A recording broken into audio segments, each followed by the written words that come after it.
Hello everyone.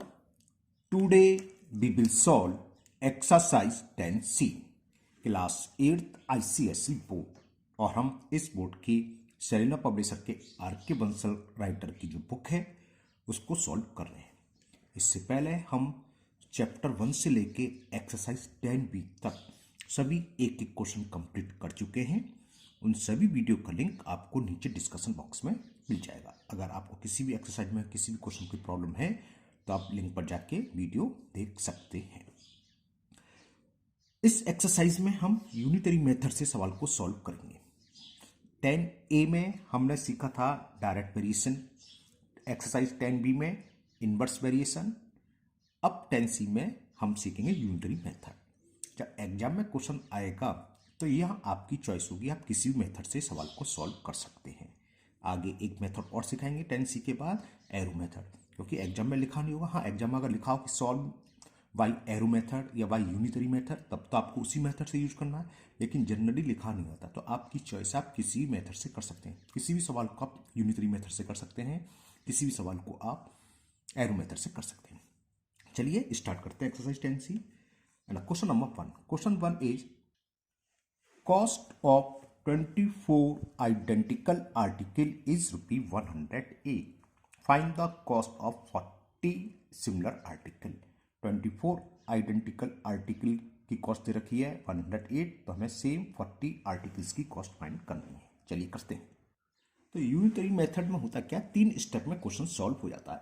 सबसे पहला step जो आपको गिवन हो उसको लिख लीजिए। जैसे यहां दे रखे कॉस्ट ऑफ 24 आर्टिकल, तो वही लिख लीजिए। कॉस्ट ऑफ 24 आइडेंटिकल आर्टिकल्स, यानी कि सेम है, सारे के सारे आर्टिकल सेम है। जब सारे के सारे आर्टिकल सेम है तो हर एक कॉस्ट की, एक आर्टिकल कॉस्ट क्या होगी, सबकी सेम होगी, हर आर्टिकल की कॉस्ट सेम होगी। तो आर्टिकल्स एल लिखना भूल गया। Cost of 24 identical articles is ₹108। फिर सेकंड स्टेप में हमें क्या करना होगा, 1 आर्टिकल की कॉस्ट निकाल लो। 24 की इतनी कॉस्ट है तो 1 की क्या होगी, समझ में आ गया शायद, है ना। 24 से डिवाइड करते हैं, 1 आर्टिकल की निकलाएगी। और लास्ट स्टेप में जिसकी कॉस्ट पूछी हो, कॉस्ट ऑफ 1 आर्टिकल क्या होगा, 108/24। ठीक, हमें फाइंड कितनी करनी है, 40 की। तो थर्ड स्टेप में जो पूछा उसको लिख लो, बस 3 स्टेप में क्वेश्चन हो जाता है। Cost of 40 identical article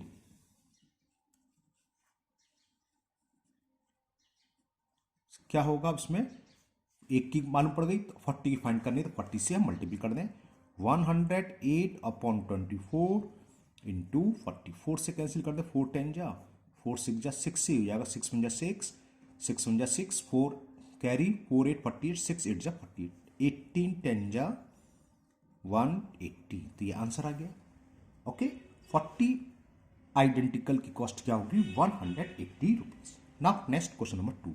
and question 2 is if 15 men can complete a piece of work in 30 days। 15 आदमी है ना, किसी वर्क को 30 डेज में कंप्लीट करते हैं। In how many day will 18 men complete it. तो 18 men उस वर्क को कितने दिन में कंप्लीट करेंगे। ये कैसी है, ये इनवर्स वेरिएशन की प्रॉब्लम वैसे है ना, तो इसमें क्या होता है, डिवाइड के बजाय इसे मल्टीप्लाई करते हैं। चलिए अभी समझाते हैं। तो क्या है 15 मैन, तो लिख लीजिए आप 15 मैन कैन कंप्लीट कर सकते हैं पूरा वर्क, पीस ऑफ वर्क के खाली वर्क लिख दिया, कितने डेज में दे रखा है, इन 30 डेज। वह कॉस्ट में अलग होता है, अगर 1 आर्टिकल कॉस्ट निकालते हम डिवाइड कर देते हैं, लेकिन यह वर्क का सब प्रॉब्लम है ना। तो वर्क में क्या होता है, देखो आपको ओरली समझाता हूँ। आप सपोज करो आपको अपने रूम में व्हाइट वॉश करानी है, आपने 4 आदमी लगाए या 2 वर्कर लगा दिए, उन्होंने एक दिन में वर्क कर दिया।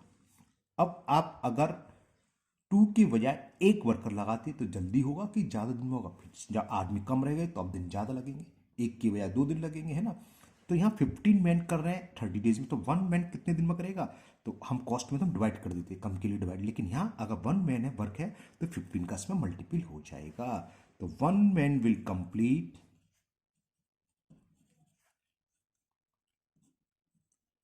टी रह गया, नहीं चलो, कंप्लीट सेम वर्क इज 30 × 15, इतने डेज में करेगा। अब ये एक आदमी इतने दिन में, पूछा क्या है 18 मैन, तो 18 मैन कितने में करेंगे? अब ये क्या हुआ, नंबर ऑफ वर्कर की मैन बढ़ गए, तो अब ये कम दिन में करेंगे, तो 18 से अब इसमें डिवाइड हो गया, बिल्कुल जस्ट रिवर्स हो जाता है ऊपर की तरह। समझ में तो आ गया। एक आदमी इतने दिन में 450 दिन में कर रहा है ना, जब मल्टीपल करोगे 450 हो गया, तो 18 आदमी हमने ज़्यादा कर दिया, आदमी 18 गुना बढ़ा दिए, तो टाइम्स क्या हुआ, 18 टाइम्स कम हो जाएगा, यानी कि 18 से डिवाइड कर दे, 1/18 टाइम्स ही रह जाएगा, तो 18 टाइम्स नहीं 1/18 रह जाएगा ना, तो 18 मैन विल डू बस 30 × 15/18, 6 3 जा 18, 6 5 जा 30, 3 1 जा 3 5 जा 5 5 जा 25 days। तो it is the answer of question number 2। तो 18 मैन सेम वर्क को कितने दिन में करेंगे? 25 days में।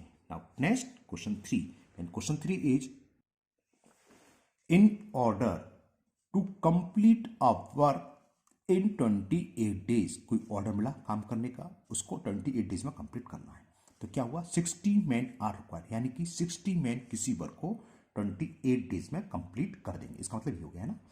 तो how many man will be required if the same work is to be completed in 40 days।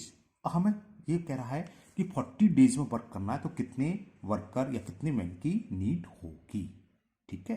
तो अब हम क्या करेंगे कि 28 days में करते हैं 60 मैन, तो 1 days में क्या करेंगे, ज़्यादा मैन है ना, और 40 days में कितने करेंगे, समझ में आ गया, कम मैन, इस तरीके से करेंगे जैसे ऊपर था, यानी कि इनवर्स वेरिएशन की प्रॉब्लम है। चलिए करते हैं इसे भी।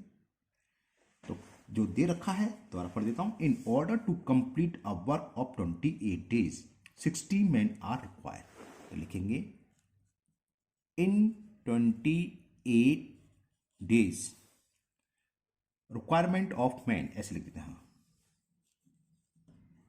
रिक्वायरमेंट ऑफ मैन, यानी कितने मैन कर रहे हैं इतने दिन में, वो दे रखा है 60 मैन। तो हम चाहें अगर एक दिन में वर्क हो जाए इन 1 day, तो रिक्वायरमेंट ऑफ मैन क्या होगी, समझ में आ गया आपको, एक ही दिन में, तो हमें वर्कर बढ़ाने पड़ेंगे, तो 28 का इसमें मल्टीपल हो जाएगा। अगर ये कॉस्ट वाला होता तो 28 से डिवाइड कर देते हैं ना, लेकिन यहाँ वर्क की प्रॉब्लम है, समझ में आ गया। 28 days में तो 60 आदमी चाहिए, तो 1 days में करना है, तो क्या करेंगे, कितने और मेंबर चाहिए और वर्कर चाहिए, तो 28 से मल्टीपल होगा, इतने मैन्स की जरूरत पड़ेगी।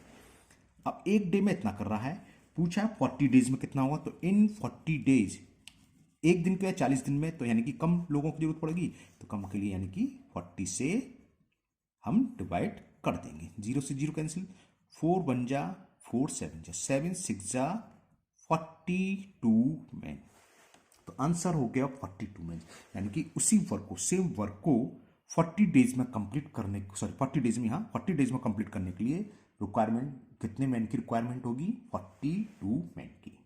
Now next question number 4, and question 4 is a fort had provision for 450 soldiers for 40 days। कोई किला है, उसमें इतनी रसा सामान, खाने पीने का प्रोविजन स्टोर होता है ना, खाने पीने का सामान मिलता है, खाने पीने का सामान है कितने, 450 सोल्जर के लिए 40 days, यानी कि अगर 450 सैनिक सिपाही कुछ बोलो आप खाना खाएं फोर्ट के अंदर, किले में जो भी हैं, तो वो 40 दिन तक खा सकते हैं, ठीक है ना। तो हुआ क्या, आफ्टर 10 days, 10 दिन बाद क्या हुआ, 90 more soldiers come to the fort, 90 सैनिक और आ गए, तो यानी कि अब सैनिक कितने हो, 450 प्लस 90 540 आ जाएंगे, है ना। वह मैं लिख दूंगा, आप अभी ओरली समझिए, फिर हम करते हैं। Find for how many days will the remaining provision last at the same rate. जिस तरीके से खाना खा रहे हैं, मतलब जितना एक आदमी खाना खा रहा है, एक सिपाही खा रहा है, उतनी ही उसी रेट से खाएं, तो जो बचा हुआ भोजन है अब कितने दिन में, जो बचा हुआ प्रोविजन है कितने दिन में फिनिश हो जाएगा।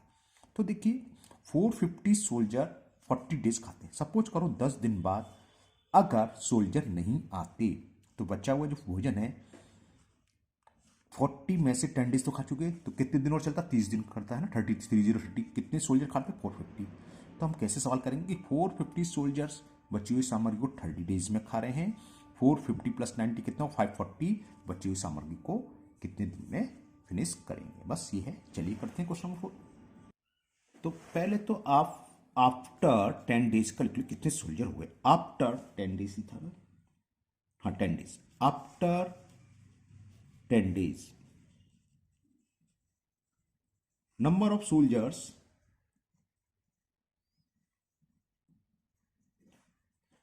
450 थे फोर्ट में, 90 और आगे तो कितने हो गए ये 540 हो गए, 540 सोल्जर्स हो गए।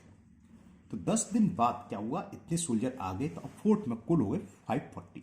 सपोज करो ये 10 सोल्जर्स नहीं आए होते, सॉरी 90 सोल्जर्स नहीं आए होते, कितने थे 450 थे, उनके लिए 40 दिन के लिए प्रोविजन था, 10 दिन ये लोग खा चुके, तो 450 उस प्रोविजन को कितने दिन खाते, 40 में से 10 सब्ट्रैक्ट कर दें तो कितने बचते 30।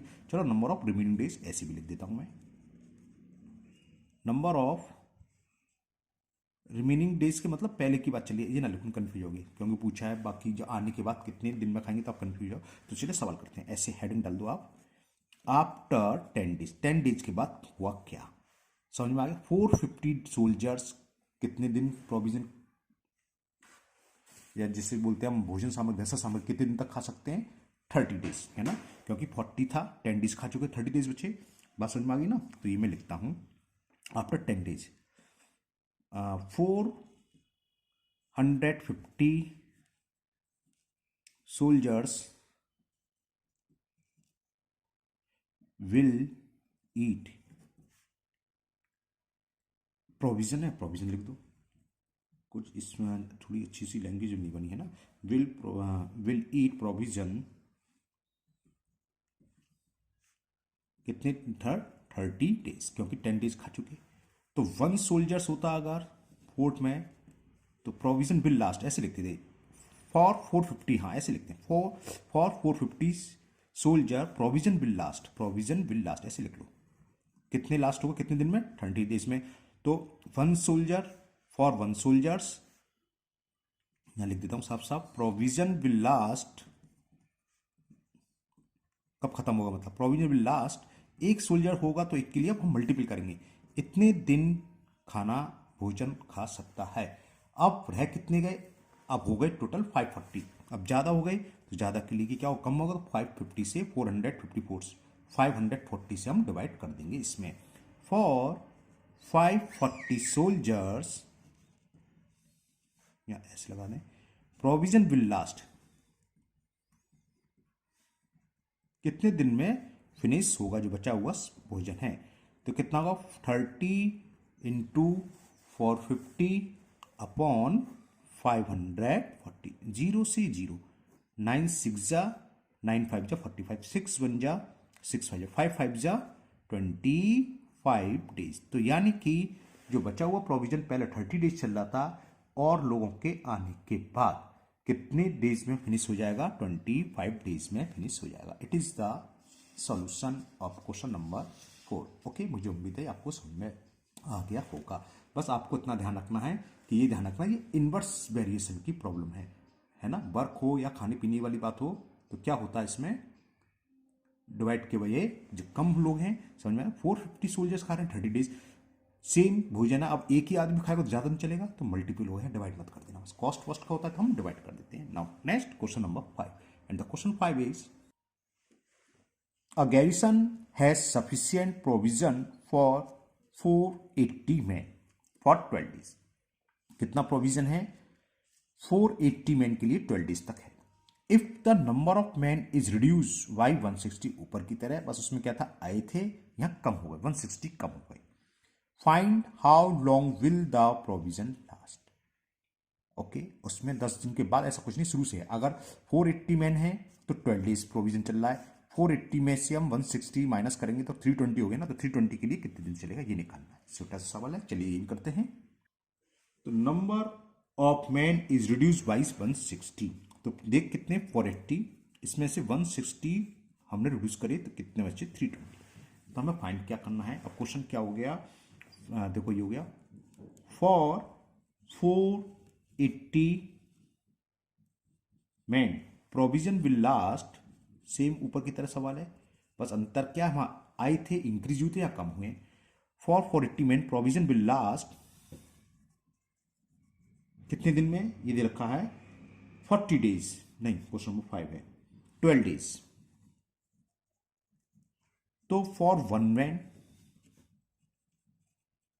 प्रोविजन विल लास्ट, समझ गए क्या होगा, मल्टीपल होगा 12 इंटू 480 का। अब रिड्यूस के बाद कितने मैन रहेगा 320, तो 320 के लिए निकालो, आंसर आ जाएगा for 320 man provision will last 12 into 480 और 32 से, सॉरी 320 से डिवाइड, 0 से 0 कैंसिल, 8 से मैंने कैंसिल कर दिया, 4 से, सॉरी 4 8 जा 32, 4 3 जा 12, 8 बन जा 8 और 8 6 जा 6 3 जा कितना 18 डेज। तो आंसर हो गया, अगर 160 मैन रिड्यूस हो गए, कम हो गए, तो सेम प्रोविजन कितने दिन में लास्ट हो गया, कितने दिन तक चलेगा 18 डेज। तो ये इसका आंसर आ गया 18 days. Now next question number 6, and the question 6 is, question 6, 3/5 quintal of wheat cost 210 rupees, find the cost of first 1 quintal wheat. अभी कॉस्ट वाला आ गया, तो यहाँ सिंपल सिंपल डायरेक्ट वेरिएशन का सवाल है ये, है ना। तो उसमें अब डिवाइड नहीं होगा, अगर कम के लिए निकालने तो डिवाइड होगा, ज़्यादा के लिए तो मल्टीपल। फिर सेकंड पार्ट, कॉस्ट निकालनी, find the cost of 0.4 quintal of wheat. जब 1 क्विंटल व्हीट की कॉस्ट निकलाएगी तो सेकंड में क्या करेंगे, जो भी कॉस्ट है उसमें 0.4 से मल्टीपल कर देंगे। अगर 1 क्विंटल की कॉस्ट 10 किलो है, सॉरी 10 रुपये 20 रुपये 100 रुपये जो भी मान लो, तो 2 क्विंटल की क्या होगी 2 से मल्टीपल कर दें, 0.4 की क्या होगी 0.4 से मल्टीपल करें, सिंपल सिंपल निकलाएगा। सेम क्वेश्चन नंबर 7 नजर आ रहा है। चलिए पहले 6 करते हैं। तो कॉस्ट ऑफ 3/5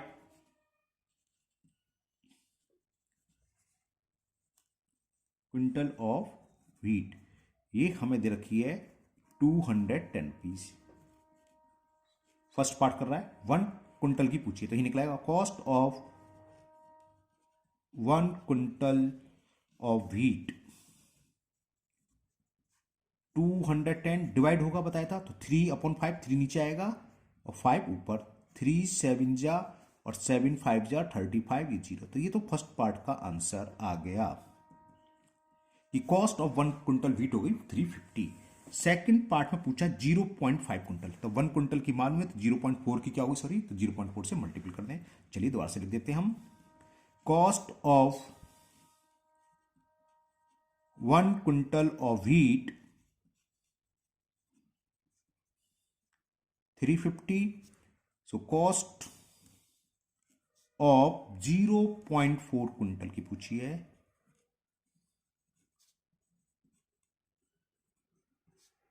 350 इंटू 0.4, जी 0.4 है, स्पेस कम है थोड़ा सा, है ना। 4 से मल्टीपल करें, 4 0 0, 4 5 जा 20, कैरी 2, 4 3 जा 12 और 2 14, और यहाँ 0.4 एक डिजिट के बाद डेसिमल लगेगा, तो आंसर कितना आ गया 140 रुपीज। तो cost of 4 quintal wheat, sorry 0.4 quintal wheat will be 140 rupees. तो ये क्वेश्चन 6 कंप्लीट हुआ। Now question number 7, and the question 7 is if 2/9 of a property cost is rupees 2,52,000, कोई प्रॉपर्टी है उसकी 2/9 की कॉस्ट दे रखी है इतनी, तो find the cost of 4/7 of it. Simple सा सवाल है, यूनिटरी मेथड ऊपर की तरह है। चलिए करते हैं। तो यहां दे रखा है कॉस्ट ऑफ 2/9, यानी कि जो प्रॉपर्टी इसको 2/9 पार्ट की प्रॉपर्टी कॉस्ट दे रखी है। Cost of 2/9 of a property is rupees 2,52,000। तो होल प्रॉपर्टी की कॉस्ट क्या होगी, कॉस्ट ऑफ होल प्रॉपर्टी, यानी कि एक प्रॉपर, होल से मतलब एक से मतलब है यहां, इसका डिवाइड हो जाएगा 252,000 डिवाइडेड बाई 2/9, तो 2 नीचे आएगा और 9 ऊपर चला जाएगा, है ना। अब पूछी किसकी है 4/7, तब 4/7 से मल्टीपल हो जाएगा, आंसर आ जाएगा। तो कॉस्ट ऑफ 4/7 ऑफ प्रॉपर्टी,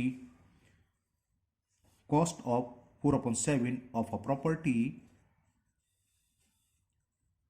ये आर है, तो कितना हो गया 252,000 इंटू 9/2 है अब 4/7 की पूछे तो 4/7 से डिवाइड। ये 2 से 4 2 बार कैंसिल, 7 1 जा 7 3 जा 21, 4 बचा 4 2 42, 7 6 जा 42, 1 2 3 1 2 3, तो कितना हो गया 36,000 इंटू 9 2 जा 18, 0 0 0, 18 इंटू 36 कर ले रहा हूं मैं, तो 8 6 और 64 648, तो ये आ गया 648।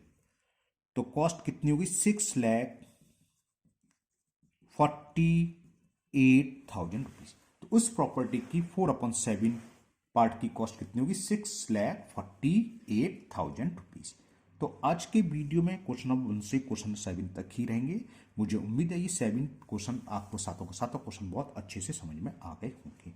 फिर भी अगर आपको किसी क्वेश्चन की प्रॉब्लम या डाउट है तो आप कमेंट बॉक्स में कमेंट करें, मैं उसको दूर करने की पूरी कोशिश करूंगा। अगर आप लोग पहली बार चैनल पर आए हैं तो चैनल को सब्सक्राइब करना ना भूलें, साथ ही साथ बेल आइकन जरूर प्रेस करें, जिससे आगे जो भी वीडियो अपलोड होगी उसका नोटिफिकेशन आपको मिल जाएगा और वो वीडियो आपकी मिस नहीं होगी। फिर मिलते हैं नेक्स्ट वीडियो में। Thank you, have a nice day.